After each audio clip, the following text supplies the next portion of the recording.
নমস্কার বন্ধুরা, আজকে আমরা আরও একটা ভিডিও নিয়ে চলে এসেছি। তো আজকে আমরা শিখব অনুপাত সমানুপাত। ঠিক আছে, তো চলো দেরি না করে শুরু করে দিই। দেখো, অনুপাত। তো অনুপাত জিনিসটা কি? অনুপাতকে ইংরেজিতে বলা হয় রেশিও। অনুপাত হচ্ছে দুটো সংখ্যার সর্বনিম্ন যেটা পড়ে থাকে সেটা হচ্ছে অনুপাত। যেমন ধরো, এখানে 20 আছে, এখানে 15 আছে। এটাকে আমরা কাটাকাটি করতে পারবো। 5 4 20, 5 3 15। তো এই যে 20 আর 15 এর অনুপাত হচ্ছে 4:3 বা 4:3। ঠিক আছে, তো এইভাবে আমরা অনুপাত বের করি। এইবার এই অনুপাতের এই যে দুটো সংখ্যা না, 4 আর 3, এদের কিছু নাম আছে। এই যে প্রথম যে 4টা আছে একে বলা হয় পূর্বপদ। কি বলে? পূর্বপদ। আর এই যে 3 আছে এটাকে বলা হয় উত্তরপদ। ঠিক আছে, তো একটা কথা বলে রাখি, তোমরা যারা এখনো খাতা পেন নিয়ে বসোনি তারা কিন্তু খাতা পেন নিয়ে বসে পড়ো। একদম বেসিক থেকে শুরু করব এবং অ্যাডভান্স পর্যন্ত যাব। ঠিক আছে, তাহলে এইটুকুনিতে কি শিখলাম আমরা? যে অনুপাত হচ্ছে দুটো সংখ্যার সব থেকে কম, সেটাকে বলা হয় অনুপাত। এরপরে কি শিখলাম? যে অনুপদের আগেরটা প্রথমটা যেটা থাকে তাকে বলা হয় পূর্বপদ এবং পরে যেটা থাকে সেটাকে বলে উত্তরপদ। এবার দেখো, আমরা না অনুপাতে কিছু ভাগ শিখবো। মানে কি কি অনুপাত তো একভাবে হয় না, নানান ভাগে হয়। তো সে ভাগ শিখি। দেখো, যখন পূর্বপদ বড় হলো 5 আর উত্তরপদ ছোট হলো 3, পূর্বপদ বড়, উত্তরপদ ছোট, পূর্বপদ বড় এবং উত্তরপদ ছোট। দেখো, প্রত্যেকটা ক্ষেত্রেই তাই আছে যে পূর্বপদগুলো সবসময় বড় হচ্ছে আর উত্তরপদগুলো ছোট হচ্ছে। তো এগুলোকে, এই ধরনের অনুপাতকে কি বলে জানো? এই ধরনের অনুপাতকে বলা হয় গুরু অনুপাত। কি বলে? গুরু অনুপাত। বোঝা গেল? হ্যাঁ স্যার, বুঝেছি। এইবার বড়টা তো প্রথমটা হলো। এবার যদি উল্টে দিই এগুলোকে, যদি এরকম করি যে পূর্বপদ ছোট এবং উত্তরপদ বড়, পূর্বপদ ছোট এবং উত্তরপদ বড়, পূর্বপদ ছোট এবং উত্তরপদ বড়, তো তখন কি করব? দেখো, এগুলো সব পূর্বপদগুলো কি সব ছোট, সব ছোট, সব ছোট এবং উত্তরপদগুলো সব বড়। তখন এইগুলোকে আমরা বলবো গুরু। মানে কি? বড় ঠড়ো বোঝাচ্ছে, তোর উল্টো কি? লঘু। তাহলে এই যে এগুলোকে বলা হয় লঘু অনুপাত। বোঝা গেল এইটুকুনি? হ্যাঁ স্যার, বুঝেছি। তাহলে আরেকবার দেখো, যদি পূর্বপদ বড় হয় তখন গুরু অনুপাত, যদি পূর্বপদ ছোট হয় তখন লঘু অনুপাত। গেল এইটুকুনি? বেশ স্যার। এইবার যদি স্যার পূর্বপদ এবং উত্তরপদ এই দুটো একই হয়, যেমন ধরো পূর্বপদ 3 এবং উত্তরপদও 3, ধরো পূর্বপদ 2, উত্তরপদও 2, এইরকম যদি থাকে, যদি পূর্বপদ 7 এবং উত্তরপদও 7, এরকম যদি থাকে, তখন এগুলো কি আছে? দুটো সমান। ওর জন্য এগুলোকে বলা হয় সামান্যুপাত। সামান্যুপাত। ঠিক আছে, বোঝা গেল? বেশ। দেখো, এই যে অনুপাত, সমানুপাত, রেশিও, প্রপোর্শন, এই সমানুপাত আর এই সামান্যুপাতের দুটো কিন্তু আলাদা, পরে আসছে এই বিষয়ে। ঠিক আছে, তাহলে এখন আমরা কি কি শিখলাম? প্রথম শিখলাম গুরু অনুপাত, তারপরে শিখলাম লঘু অনুপাত, তারপরে শিখলাম সামান্যুপাত। ঠিক আছে, এরপরে আমরা শিখব ব্যস্ত অনুপাত। কিরকম ব্যস্ত অনুপাত জিনিসটা? দেখো, ধরো 5:3 আছে, এর ব্যস্ত অনুপাত কত হবে জানো? এর ব্যস্ত অনুপাত হবে হচ্ছে 3:5। অর্থাৎ দুটো অনুপাতের মধ্যে একটির পূর্বপদ ও উত্তরপদ যখন অপরটির উত্তরপদ এবং পূর্বপদের সমান হয় তখন এটির অনুপাতকে বলা হয় ব্যস্ত অনুপাত। অর্থাৎ দেখো, এইখানে আমরা উদাহরণ দিয়ে বুঝে নিই। এই যে 5, এটা কি? এটার পূর্ব অনুপাত। এই যে এই অনুপাতটার পূর্বপদ কোনটা? 5। আর এখানে এই অনুপাতটার উত্তরপদ কিন্তু 5 হয়েছে। দেখো, দুটো চেঞ্জ হয়ে গেছে, হয়েছে না? তো এটা এইখানে চলে গেছে উত্তরপদে, আর পূর্বপদটা চলে গেছে, এই উত্তরপদটা চলে গেছে পূর্বপদে। তো এইভাবে যখন চেঞ্জ হবে তখন তাকে বলা হয় ব্যস্ত অনুপাত। কি বলে? ব্যস্ত অনুপাত। বোঝা গেল? অর্থাৎ পরিবর্তন হবে, যথাক্রমে পরিবর্তন হবে। যথাক্রমে মানে কি? যে এইটা এই স্থানে থাকবে এবং এইটা এই স্থানে থাকবে। ঠিক আছে, এইটা মানে হচ্ছে, এই লাইনটার মানে আরেকবার বলছি শোনো, যে দুটি অনুপাতের মধ্যে, এই দুটো অনুপাত, যখন পূর্ব পদ উত্তর পদে চলে যাবে এবং উত্তর পদটা পূর্ব পদে চলে যাবে তখন তাকে বলা হয় ব্যস্ত অনুপাত। ঠিক আছে, বেশ। এরপর দেখো ব্যস্ত অনুপাত গেল, এরপরে আসবো মিশ্র অনুপাত। যেমন দেখো এটা হচ্ছে এইগুলো তো দেখলাম, এইগুলো খুব মানে অল্প স্বল্প ধরো দেখতে পেলে, কিন্তু এই যে 5 নম্বর যেটা লেখাবো যে মিশ্র অনুপাত, এটা কিন্তু খুবই গুরুত্বপূর্ণ। এটা একদম নোট স্টার মেরে রাখো নোটে, ঠিক আছে? মিশ্র অনুপাত একদম স্টার মার্ক।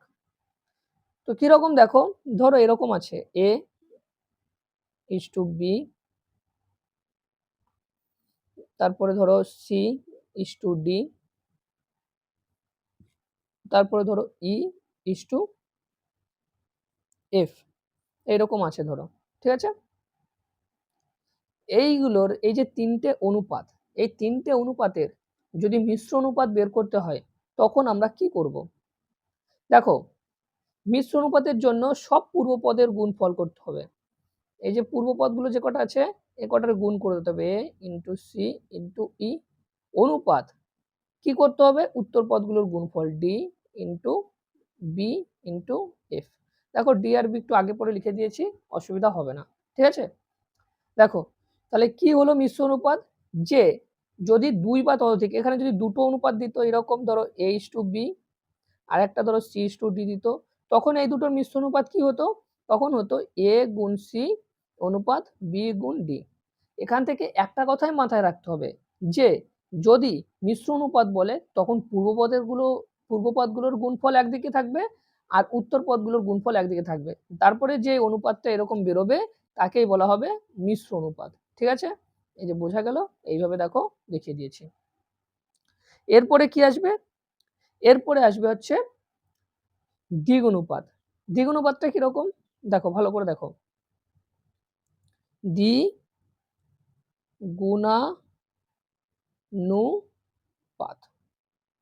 ধরো এখান থেকে আমরা দুটো জিনিস শিখবো, একটা হচ্ছে দ্বিগুণানুপাত আর একটা হচ্ছে দ্বিভাজিত অনুপাত। দ্বিভাজিত ভাজিত অনুপাত, অনুপাত, ঠিক আছে? দেখো কিরকম জিনিসটা দেখো, এটা হচ্ছে নর্মাল অনুপাত যেরকম থাকে h/b তে ধরো আছে, এখান থেকে যদি দ্বিগুণানুপাত বের করতে হয় কি করব, দ্বিগুণানুপাত মানে কি, এই কথাটা শুনে কি মনে হচ্ছে, কিছু গুণ করতে মনে হচ্ছে। যখন এই দ্বিগুণানুপাত করব তখন এরকম করব, দেখো a স্কয়ার আর b স্কয়ার। আর যখন দ্বিবিভাজিত করব তখন কি কম হবে, অতএব তখন এরকম করব √a আর √b। বোঝা গেল? তাহলে দ্বিগুণানুপাত কি, দুটি সমান অনুপাতের যৌগিক অনুপাতকে যে কোনো একটি অনুপাতের দ্বিগুণ অনুপাত বলা হয়। অর্থাৎ দেখো এত সংজ্ঞা ফঙ্গা মনে রাখতে হবে না, দ্বিগুণানুপাত মনে হচ্ছে যে অনুপাতটা দ্বিগুণানুপাত করতে বলবে তার পূর্ব পদের স্কয়ার করবে এবং উত্তর পদের স্কয়ার করবে। বোঝা গেল? যখন দ্বিবিভাজিত বলবে অনুপাত তখন কি করব, প্রথমে কি করব, প্রথম পদের বর্গ, তারপরে এটা কিন্তু বর্গমূল বের করা, এটা হচ্ছে বর্গ আর এটা হচ্ছে বর্গমূল। তো এটা যদি তুমি না জানো তাহলে তুমি আগের ভিডিওটা দেখে আসো সংখ্যা তত্ত্ব, ওখানে কিন্তু এগুলো বলে দেওয়া আছে, ঠিক আছে? তো দেখো এগুলোকে কি বলে, বর্গমূল চিহ্ন বলে বা স্কোয়ার রুট বলে, এটাকে স্কোয়ার করা বলে। তো স্কোয়ার রুট a এবং স্কোয়ার রুট b হচ্ছে দ্বিবিভাজিত অনুপাত হয়ে যাবে, আর দ্বিগুণানুপাত হয়ে যাবে এইটা। ঠিক আছে, ক্লিয়ার এইটুকুনি? বেশ। আর একটা টপিক দেখো, সেম এটা দ্বিগুণানুপাত দিয়েছে, ওটা দিয়ে দেবে ত্রিগুণানুপাত,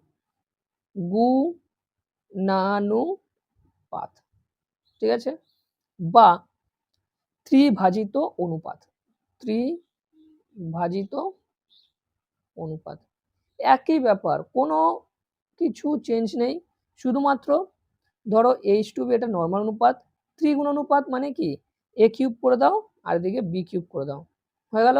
আর ত্রিভাজিত অনুপাত কি হচ্ছে কিউব রুট a, আগেরটা কি ছিল স্কোয়ার রুট, এটা কি ছিল স্কোয়ার রুট ছিল, ঠিক আছে, আর এটা হয়ে যাবে কিউব রুট আর কিউব রুট b। ব্যাস, এই হচ্ছে অনুপাতের সব ধর্ম কিন্তু শিখে গেলাম আমরা। তাহলে আজকে আমরা কি কি শিখলাম দেখো, যৌগিক অনুপাত, মিশ্র অনুপাত, লঘু অনুপাত। তো প্রথম থেকে পড়ি। গুণ অনুপাত কি, একবার রিভিশন দিয়ে দিই অনুপাতটা, ঠিক আছে? প্রথম থেকে, একদম প্রথম থেকে একবার রিভিশন দিয়ে দিই। দেখো প্রথমটা দেখো, গুণ অনুপাত। গুণ অনুপাত কি? গুণ অনুপাত হচ্ছে প্রথমটা বড় পরেরটা ছোট, অর্থাৎ পূর্বপদ বড় উত্তরপদ ছোট, তাকে বলা হয় গুণ অনুপাত, ঠিক আছে? তারপরে লঘু অনুপাত। লঘু অনুপাত কাকে বলে? যে সমস্ত অনুপাতের পূর্বপদ ছোট এবং উত্তরপদ বড় তাদের বলা হয় লঘু অনুপাত। হয়ে গেল। এবার হচ্ছে সাম্যানুপাত। সাম্যানুপাত এটাকে কি? যে পূর্বপদ উত্তরপদ দুটোই সমান হবে, মানে প্রথমে যদি 3 থাকে পরেরটাও 3 থাকতে হবে, তখন তাকে বলা হয় সাম্যানুপাত, ঠিক আছে? তারপর দেখো ব্যস্ত অনুপাত। ব্যস্ত অনুপাত কেমন হবে? যখন দুটো অনুপাতের পূর্বপদ উত্তরপদে চলে যাবে এবং উত্তরপদ পূর্বপদে চলে যাবে, তখন তাকে বলা হয় ব্যস্ত অনুপাত, ঠিক আছে? এরপরে কি আসলাম? এরপরে আসলাম মিশ্র অনুপাত। মিশ্র অনুপাত কি? যে কোনো যত বড় অনুপাত হোক, এখানে 3টে দেওয়া আছে, এখানে 4টে, 5টা, 6টা, 7টা, 8টা, যত বড়ই দেওয়া হোক, যতগুলোই অনুপাত দেওয়া থাকুক কেন না কেন, ঠিক আছে? তখন আমাদের কি করতে হবে? পূর্বপদগুলোর গুণফল একদিকে করতে হবে, আর একদিকে করতে হবে উত্তর পদগুলোর গুণফল, ঠিক আছে? তাহলেই আমরা যে অনুপাতটা পাবো তাকে বলা হয় মিশ্র অনুপাত। দেখো এখানে 3টে অনুপাত দিয়ে করা হয়েছে, এখানে 2টো অনুপাত দিয়ে করা হয়েছে, ঠিক আছে? ব্যাস কমপ্লিট এটুকুনি। এরপরে আসছে একটা হচ্ছে দ্বিগুণানুপাত, আর একটা হচ্ছে দ্বিভাজিত অনুপাত। দেখো নর্মাল a:b আছে অনুপাত, তখন দ্বিগুণানুপাত অনুপাত করতে কি করতে হবে? যে a স্কয়ার করে দিতে হবে এবং b স্কয়ার করে দিতে হবে, হয়ে গেল দ্বিগুণানুপাত। এবং দ্বিভাজিত অনুপাত কিভাবে হবে? একটা হচ্ছে স্কয়ার রুট আর একটা হচ্ছে স্কয়ার রুট, হয়ে গেল পূর্বপদের স্কয়ার রুট, উত্তরপদের স্কয়ার রুট। আর ত্রিগুণ অনুপাতেও সেম, একবার পূর্বপদের কিউব, একবার উত্তরপদের কিউব, আর একটা হচ্ছে পূর্বপদের কিউব রুট, আর একটা হচ্ছে উত্তরপদের কিউব রুট। বোঝা গেল? হ্যাঁ স্যার বুঝেছি। তাহলে চলো, এটা কি দেখলাম? এটা হচ্ছে অনুপাত দেখলাম। এবার একটু সমানুপাতটা দেখে নিই। তো সমানুপাত, সমানুপাত হচ্ছে যেখানে দুটো অনুপাত সমান হবে, সমানুপাত বা প্রপোর্শন, ঠিক আছে? দেখো কিরকম, ধরো আমি বাজার থেকে 4 কেজি চাল কিনলাম, ঠিক আছে? এবং 10 কেজি ডাল কিনলাম, ঠিক আছে? তো এর অনুপাত কি হবে? দেখো 4:10, এটাকে যদি আমি কাটাকাটি করি দুদিকেই, তখন 2:5 বেরোবে। আবার আমি সাইকেল চালিয়ে 8 কিলোমিটার গেলাম এবং বাইক চালিয়ে আমি 20 কিলোমিটার গেলাম, এর অনুপাত কি হবে? 8:20, যেখানে 4 দুগুণী 8, 4 5 20। দেখো এখানে কত বেরোচ্ছে? 2:5, এখানেও বেরোচ্ছে 2:5। তাহলে এই যে দুটো অনুপাত যখন সমান হবে, তখন একে আমরা এরকম সমান চিহ্ন দিয়ে বলেই দিতে পারবো যে এটা হচ্ছে সমানুপাত, অর্থাৎ এই দুটো অনুপাত একদম হুবহু সমান, ঠিক আছে? তো অনেক জায়গায় এই সমানুপাতকে এভাবে লেখা হয় 4টে ডট, ঠিক আছে? এটা হচ্ছে সমানুপাতের চিহ্ন, আর এটাকে বলা হয় অনুপাতের চিহ্ন, ঠিক আছে? এটা হচ্ছে অনুপাত আর এটা হচ্ছে সমানুপাত। বোঝা গেল একটুখানি? হ্যাঁ স্যার বুঝেছি। এবার দেখো এটাকে আমরা এভাবেও লিখতে পারি না, যে 2/5 সমান 2/5 এইভাবে, বা 4/10 সমান 8/20 এইভাবে লিখতে পারি, পারি তো? দেখো এবারে দেখো প্রত্যেকটা মান কিন্তু আলাদা, এখানে 4, এখানে 10, এখানে 8, এখানে 20, মান আলাদা না? কিন্তু তারা যখন এরকম বিভাজিত বা অনুপাত আকারে থাকে, তখন তাদের যে অনুপাতটা বেরোয় সেই অনুপাতটা কি হয়? সমানুপাত হয়। তাই এগুলোকে কিন্তু আমরা এভাবে লিখতেই পারি, ঠিক আছে? এইবার একটা দেখার জিনিস সেটা হলো এই যে 4, 10, 8, 20, এটাকে যদি এভাবে লিখি a, b, c এবং d, অর্থাৎ এর মান 4, বির মান 10, সির মান 8 এবং ডির মান 20। তো এইগুলো কিন্তু কি থাকে? কি অনুপাতে আছে? সমানুপাত, তাই তো? এগুলো কিসে আছে? সমানুপাতে আছে।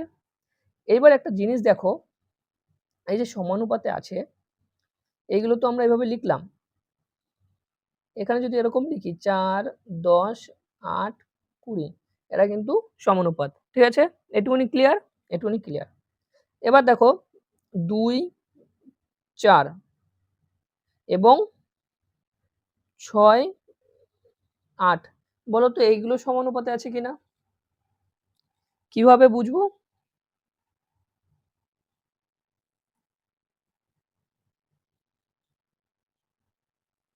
দেখো এইগুলো কি হয়েছে, 2 বাড়ছে, এখানেও 2 বাড়ছে, এখানেও 2 বাড়ছে, তাই তো প্রত্যেকটা +2 করে হচ্ছে।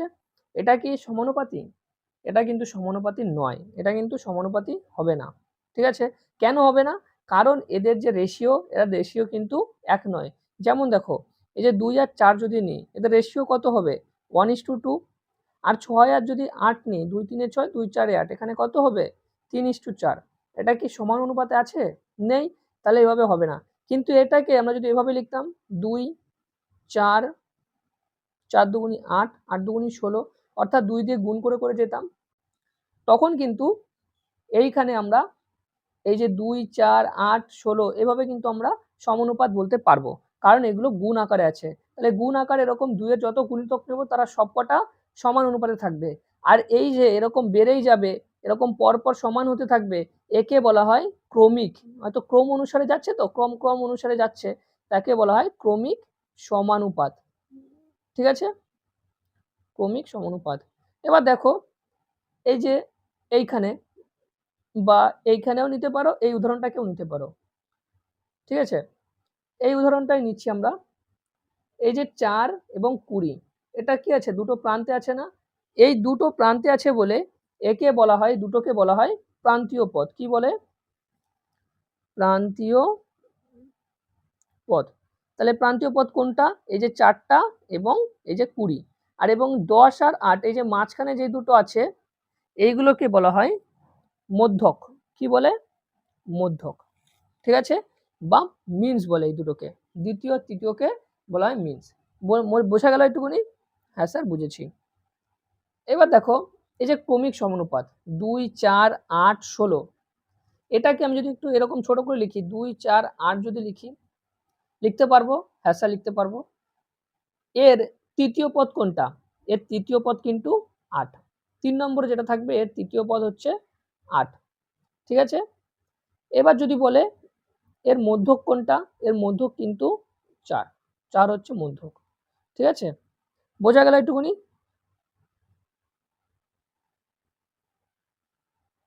যখন এরকম ক্রমিক সমানুপাতে থাকবে তখন এই যে 2, 4, 8 এটাকে কিন্তু মধ্য,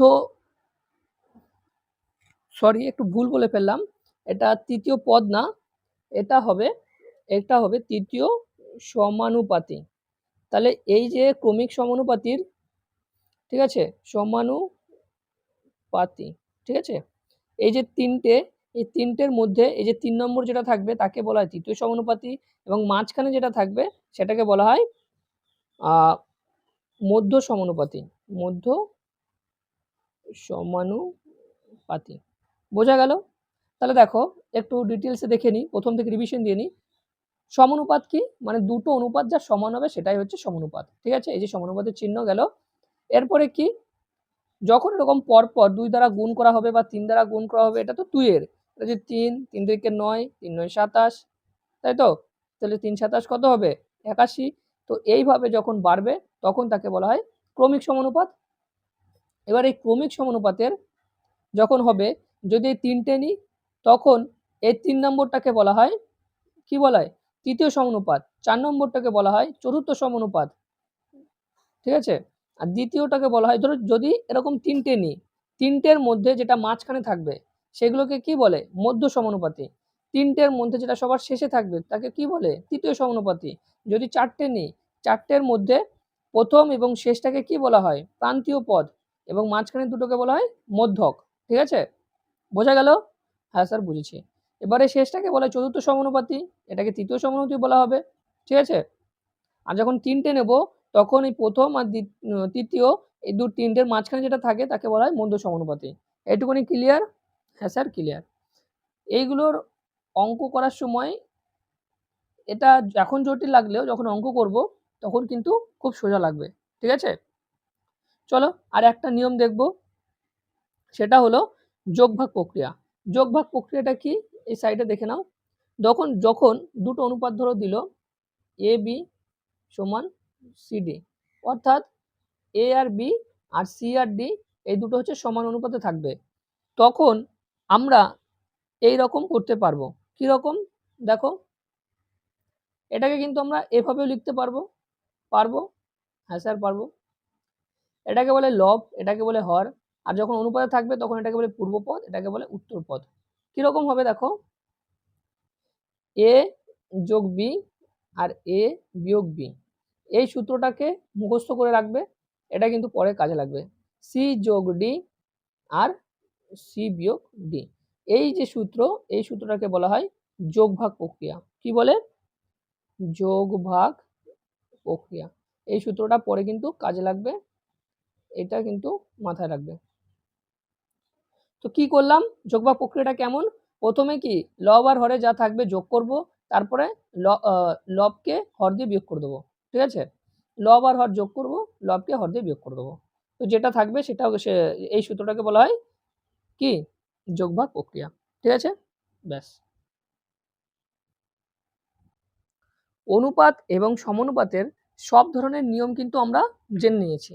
এবার দেখো, এইবার আমরা ধরো এরকম দিল অঙ্ক, a/b সমান 3:4 আর b/c সমান 5:8।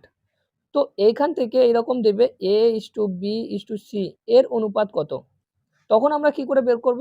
দেখো, আগে কি করেছিলাম, যে সমানুপাত যখন থাকবে তখন কি হবে, তখন a/b সমান b/c হবে, অথবা a/b সমান b/c হবে।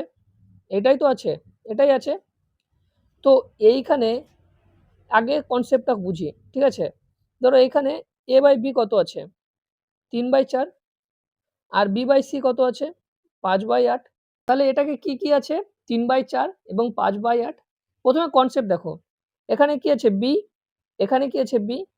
আমার কি করতে হবে, এই দুটো b কে সমান করতে হবে, অর্থাৎ 4 আর 5 কে সমান করতে হবে। আমরা কি করে করব? দেখো, 4 আর 5 এর লসগু কত? 20। তাহলে আমরা যদি এখানে 20 বানাতে পারি এবং এখানেও যদি 20 বানাতে পারি, তাহলে দেখবে দুটো সমান হয়ে গেল। তাহলে 4 এর সাথে কত গুণ করলে 20 হচ্ছে? 5 গুণ করলে। আর এখানে কত গুণ করলে 20 হচ্ছে? 4 গুণ করলে। ঠিক আছে, দেখো এখানেও 20 করলাম, এখানেও 20 করলাম, হবে? পারবো? হ্যাঁ স্যার পারবো। এবার দেখো, এই যে 5 গুণ করলাম নিচে হরের সাথে, তাহলে লবের সাথে আমাকে 5 গুণ করতে হবে, এখানেও 5 গুণ করে বললাম, কত হলো? 15। লবের সাথে আমি কত গুণ করেছিলাম? 4, এখানেও 4 গুণ করব, কত হবে? 32। তাহলে কি বেরোলো এখান থেকে? 15 অনুপাত 20 অনুপাত 32। তাহলে এইটা হচ্ছে এই এ বি সি এর আনুপাতিক মান। ঠিক আছে, বোঝা গেল?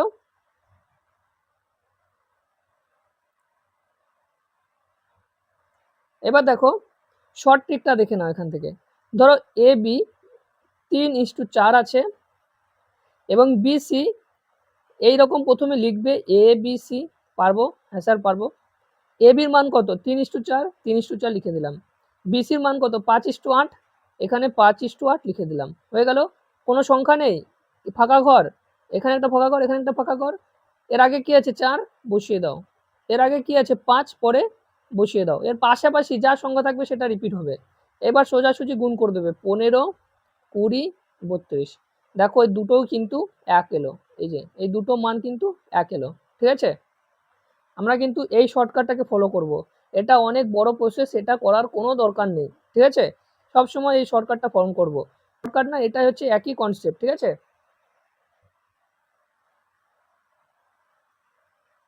এবার দেখো আরেকটা অঙ্ক দেখো, ধরো a/b 5:9 আর b/c 2:3 আর c/d 6:2। এরকম থাকতেই পারে, না থাকার কিছু নেই। তখন এখান থেকে দিয়ে দেবে এ বি সি ইস্টু ডি সমান কত। এখান থেকে কি করে মান বের করব? এ বির মান কত? 5:9, এরকম বসাতে থাকবো। ঠিক আছে, কোনো চাপ নেই। বিসির মান কত? 2:3। সিডির মান কত? 6:2। তো এইভাবে মান বসাতে থাকবো এবার দেখো এইটা একটা ফাঁকা ঘর, এই একটা ফাঁকা ঘর, এই একটা ফাঁকা ঘর, এই একটা ফাঁকা ঘর, এবং এখানে দুটো কিন্তু ফাঁকা ঘর আছে, ঠিক আছে। এইবার এখান থেকে কি করে মান বের করব? দেখো ফাঁকা ঘরের আগে কি আছে 9, ফাঁকা ঘরগুলোতে বসিয়ে দাও। ফাঁকা ঘরের আগে কি আছে 2, 2 বসিয়ে দাও। ফাঁকা ঘরের আগে কি আছে 3, 3 বসিয়ে দাও। ফাঁকা ঘরের আগে কি আছে 6, 6 বসিয়ে দাও। হয়ে গেল। এইবার লম্বালম্বি গুণ করতে হবে। দেখো 6 দুগুণি 12, 5 12 60, ঠিক আছে। 6 দুগুণি 12, 9 12 108, ঠিক আছে। 6 9 54, 54 আর 12, 6 9 54 গুণ 3, 3 4 12 2, 3 5 15 আর 16 162, 3 9 27, 27 দুগুণি হচ্ছে 54, ঠিক আছে। তাহলে এই হচ্ছে এর অনুপাত। এখানে অনুপাত যদি আবার কাটাকাটি যাবে, দেখো 2 দিয়ে 2 30, 2 5 10, 2 4 8, 2 8 16, 2 1 2, 2 7 54। এবার দেখো 3 দিয়ে যাবে, 3 10 30, 3 18 54, 3 27 81, 3 9 27, হয়ে গেল। দেখো এইবার আর কাটাকাটি যাচ্ছে না, তাহলে এই যে হচ্ছে এর সব থেকে কম অনুপাত, ঠিক আছে। অনেক সময় এইখানে এতটাই উত্তর দিয়ে দিতে পারে, আবার অনেক সময় এটাও উত্তর থাকতে পারে। তো ঠিক আছে, পরীক্ষার ক্ষেত্রে যেটা উত্তর চাইবে সেটা কিন্তু আমাকে দিতে হবে। বোঝা গেল? এই হচ্ছে আজকের অনুপাত এবং সমানুপাতের ক্লাসটা। সব নিয়মগুলো মোটামুটি আমি দেখিয়ে দিলাম। এইবার এখান থেকে আমরা পরের দিন অঙ্ক প্র্যাকটিস করব। যার যেখানে অসুবিধা হবে অবশ্যই কমেন্টে বলবে। তো তাও একবার প্রথম থেকে রিভিশন নিয়ে নিই, চলো। দেখো প্রথমে কি পড়েছিলাম আজকে? প্রথমে পড়েছিলাম হচ্ছে অনুপাত। তাহলে অনুপাত কি জিনিস? অনুপাত হচ্ছে দুটো সংখ্যার সব থেকে কম যেটা থাকবে, সর্বনিম্ন হার যেটা থাকবে, সেটাই হচ্ছে অনুপাত। যার প্রথমটাকে বলে পূর্বপদ এবং পরেরটাকে বলে উত্তরপদ। এবার কিছু অনুপাতের ভাগ: গুরু, লঘু, সামান্য অনুপাত, ব্যস্ত অনুপাত, মিশ্র অনুপাত, দ্বিগুণানুপাত আর ত্রিগুণানুপাত, ঠিক আছে। গুরু অনুপাত কি? গুরু অনুপাত হচ্ছে প্রথম পূর্বপদ সবসময় বড় হবে। লঘু অনুপাত কি? পূর্বপদ সবসময় ছোট হবে, ঠিক আছে। ছোট ছোট পয়েন্ট বলবো এবং ছোট ছোট পয়েন্ট মনে রাখলেই কিন্তু তোমরা পুরো অনুপাত ক্লাসটাকে মানে নিমেষেই বুঝে যাবে, একদম চট করে বুঝে যাবে। সামান্যপাত মানে হচ্ছে দুই দিকে সমান, সামান্য সমান, সামান্য সমান, সামান্য সমান, ঠিক আছে। এইভাবে কিন্তু তোমরা পড়বে, সামান্য মানে সমান, সামান্য মানে সমান, তাহলে দুই দিকে সমান। এবারে কি ব্যস্ত অনুপাত? ব্যস্ত মানে কি? ব্যস্ত মানে বিপরীত, ব্যস্ত মানে বিপরীত, ব্যস্ত মানে বিপরীত, ঠিক আছে। তাহলে এই যে 5 পূর্বপদে ছিল, এখানে গিয়ে উত্তরপদ, 3 পূর্বপদে উত্তরপদে ছিল, এখানে গিয়ে পূর্বপদ, ঠিক আছে। এইভাবে। 4 কি? মিশ্র। মিশ্র কি? মানে সবকিছু মিশায় ঘুষায় খাই নেবো, ঠিক আছে, সেই রকম একটা মিশ্র। তো A B C D E F, তাহলে এই যে তিনটে এ সি আর ই, তিনটে একদিকে গুণ, বি ডি এফ এই তিনটে একদিকে গুণ, তাহলে এই যে গুণ গুণ গুণ, এখান থেকে গুণ করে কি পেলাম? এখান থেকে এই যে হচ্ছে মিশ্র অনুপাত, এটা হচ্ছে মিশ্র অনুপাত। দ্বিগুণানুপাত মানে হচ্ছে স্কোয়ার করে দাও, ত্রিগুণানুপাত মানে কিউব করে দাও। দ্বি বিভাজিত মানে স্কোয়ার রুট, আর ত্রিবিভাজিত মানে হচ্ছে কিউব রুট, ঠিক আছে। অনুপাত শেষ। এবার আসবো সমানুপাত। সমানুপাতে কি করলাম? প্রপোর্শনে কি করলাম? যে সমানুপাতের কথার অর্থ হচ্ছে দুই দিকে সমান থাকবে, সমানুপাত, ঠিক আছে। এই যে এই অনুপাতটা আর এই অনুপাতটা, এই দুটো হচ্ছে সমান থাকবে। এই যে সমানুপাতের লোগো দেখলাম, অনুপাতের লোগো দেখলাম। এরপরে কি দেখলাম? ক্রমিক সমানুপাত, যেগুলো যে 2 গুণ করে আগে ছিল 2 4 8 16 32 64 128, এইভাবে আস্তে আস্তে আস্তে 216 এইভাবে বাড়তে থাকবে। 3 9 27 243 এইভাবে এরকম বাড়তে থাকবে, তাই তো। এবার কি? এই যে সমানুপাত যেগুলো আছে, সমানুপাতের দুই প্রান্তে যে দুটো সংখ্যা থাকবে তাকে কি বলা হয়? তাকে বলা হয় প্রান্তীয় পদ, এবং মাঝখানে যেটা থাকবে সেটাকে মধ্যপদ বলে।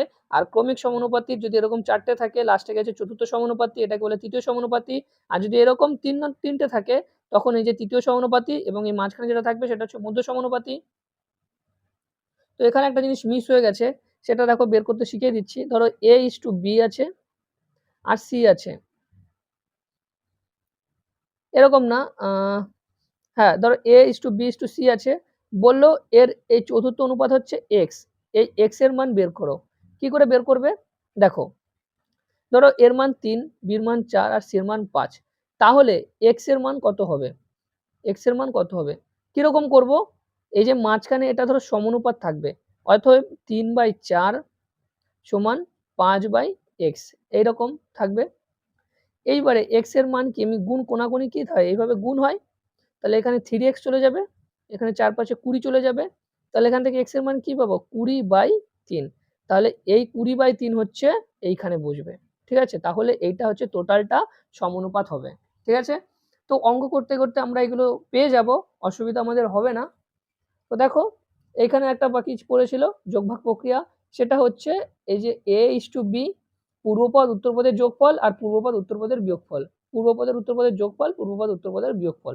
তো এটাই হচ্ছে যোগভাগ প্রক্রিয়া। যদি ভগ্নাংশে লেখো লব আর হরের যোগফল আর লব থেকে হরের বিয়োগ, লব আর হরের যোগফল, লব থেকে হরের বিয়োগ, এটাই হচ্ছে যোগভাগ প্রক্রিয়া। তো আরো নিয়ম ছিল, অত নিয়ম কারণ আমাদের অঙ্কের ক্ষেত্রে লাগবে না, যেটুকুনি প্রয়োজন সেটুকুনি করব, তারপরে অঙ্ক করতে করতে বাকিটা যেটুকুনি লাগবে তখন সেগুলো আমরা দেখে নেব। ঠিক আছে, চলো এর পরেরটা দেখি।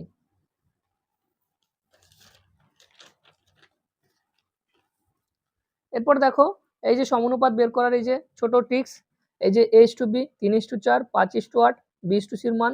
তো এইভাবে ab এর মান বসাবো প্রথমে, তারপরে তার নিচে bc র মান বসাবো, ফাঁকা ঘরে আন্ডা বসিয়ে দেবো। এবার আন্ডার মান তার আগে যে সংখ্যাটা থাকবে, আন্ডার মান তার পরে যে সংখ্যাটা থাকবে, মানে পাশে যে সংখ্যা থাকবে পাশাপাশি, মানে সোজা এরকম যাবে। এ দেখো এই যে বড়টা দিয়ে দেখো, এর পাশে কি আছে 9, তাহলে 9। এখানে দেখো এর পাশে কি আছে 2, এর পাশে আছে 3, তাহলে এখানে 2 এখানে 3 বসবে। এখানে দেখো কিছু নেই, এই পাশে 6 আছে, তাহলে এই যে 6, এ পাশে কিছু নেই ওর জন্য এই পাশের মান সেই 6 বসবে। এই পাশে কিছু নেই ওর জন্য এই পাশের মান 9 বসবে। ঠিক আছে, দেখো এ পাশে 3 ছিল ওর জন্য 3, এ পাশে 2 ছিল ওর জন্য 2। বোঝা গেল? বোঝা গেল। ঠিক আছে স্যার, আজকে এইটুকুনি। কেমন লাগলো অবশ্যই কমেন্টে জানিও। তো আজকের ভিডিওটা এইটুকুনি। চলো পরবর্তী ভিডিও আসবে অবশ্যই, যেখানে আমরা এই অনুপাত সমানুপাতের কিছু অঙ্ক প্র্যাকটিস করব। ঠিক আছে, তো চলো, বাই।